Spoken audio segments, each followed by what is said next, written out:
going against them. And so I think going against a really, really good, productive unit like that, it's just, you can see the growth. You can see you're gonna lose some battles. I mean, those be some good players up front, but as long as you keep your composure and go to the next one, and just when I tell them, I said, hey, when you lose a battle, go to the fundamentals. I said, don't do anything special, don't do anything fancy. I said, do simple better. And so they are. You can see them going back to the base. And there's always a game within the game, one D-line and O-line. You know, going against the same guy all camp, you're going to have some battles where you're going to try a move, he's going to try a move. And if you lose, just go back to the fundamental basics of your base rule. And so I think it's been awesome for us up front, and especially those guys that hadn't played at this speed. This is really, really good competition. And then for Leaf, I mean, so obviously he transferred, but he's here in the spring. Yeah. And being the center, you know, making all the calls, getting on the same pages with the quarterbacks. But how do you feel that he's growing in the offense, but his leadership in general, what's it meant to the O-line? Well, he cares.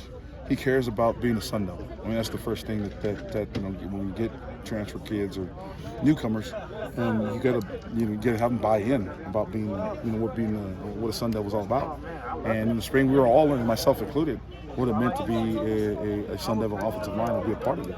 And right now, he's trying to uphold those standards and all those young men that came before us. So he's bought in, and he's bought into the offense.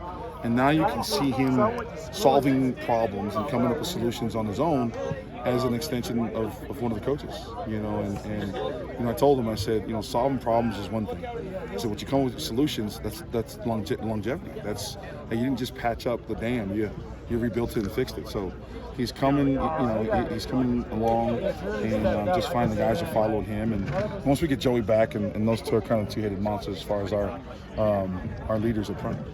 So I was just about to say to you, great segues. I mean, I know obviously Joey out a little bit, but yeah.